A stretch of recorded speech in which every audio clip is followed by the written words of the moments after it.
back there by the street. Are we going to make some noise today? They tell me they really can't hear us upstairs in the governor's office, nor across the street in the mansion. Are we going to make some noise today? Chicago Area Project has been my life for the last 40 plus years, but there was a journey for me to get there, and that is really my story. It doesn't recognize the need between a developing youth who can be more adequately served in the juvenile court system than in the traditional adult system. The adult system is a failed adult system. Your life is here for a purpose, and by that you should live a purposeful life. Don't just go through life and let things happen, but have a design, have a strategy, and have a purpose for your life.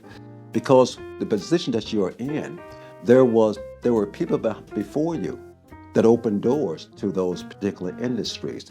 Folks who sacrificed everything so doors for future generations can be opened. People like Rosa Parks, Fannie Lou Hamer, Dr. King, and many, many more opened those doors for me and opened those doors for you. Our county was controlled by 7 old white men, old racist white men, who ensured that the bulk of the resources went only to those white communities, and the peanuts went to the black communities, if any.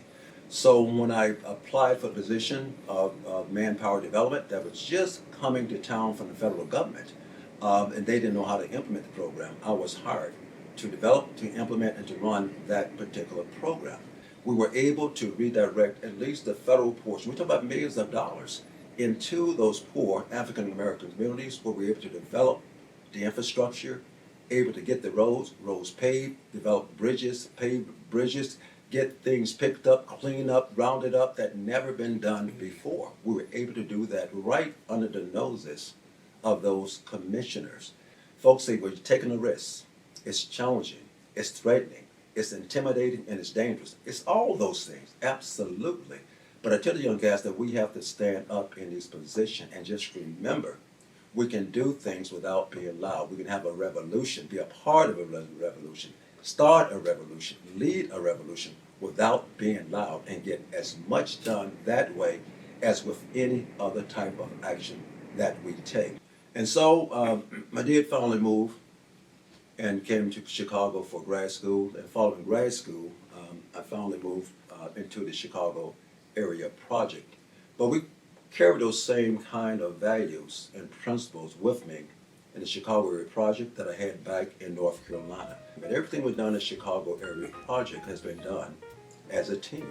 We were able over the years to grow the services, the advocacy, and the mission of Chicago Area Project, touching communities around the state, poor communities that have never been touched before, poor communities, disadvantaged communities that never had any of those kinds of services before. We were able to fund them, to train them, to give them staffing, leadership, and guidance to develop programs even existing today to help their young folks, help their families, and help their communities. With the Major Alvin Community Committee, that was a kind of a unique situation for us because out there with the Henry Horner Housing Development was one of the great leaders of all time. His name was James Major Adams. And so when I met Major, I knew that there was something special going on in that community because he was there. You talk about having a purposeful life. Major Adams had an incredible purposeful life, and I learned so much from him. He would walk with me through all of these communities on the west side fearlessly, and everybody would come by, hey, Major, Major, Major, Major. So I learned how to get along, how to develop those same kind of skills and gifts that Major had just by hanging out with him a few times. So no, I tell these young folks, keep your vision intact and reflect on the folks that got you here. Reflect on the folks, the shoulders that you are standing today to achieve where you are today, and just keep it moving forward. Hi, what can I say about David Whittaker that probably haven't already been said? He's just a great guy. He's very special to myself, to Roll Call, to the late Milton Golden, which was our founder and executive director of Roll Call.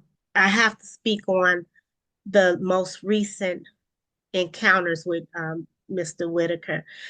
Um, when Milton was ill, David comforted him in his last hours.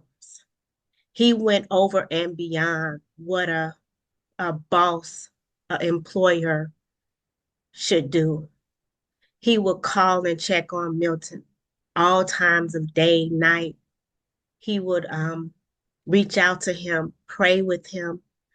And when we didn't hear from David in a couple of days, Milton would always say, "Hey, Linda, call David, get David on the phone." But David, this is my flowers to you. I salute you, and you are an honorable man. Congratulations, Mr. Whittaker, on your receiving the Major Adams Award from the Pullman Community Committee. Congratulations, Mr. Whittaker.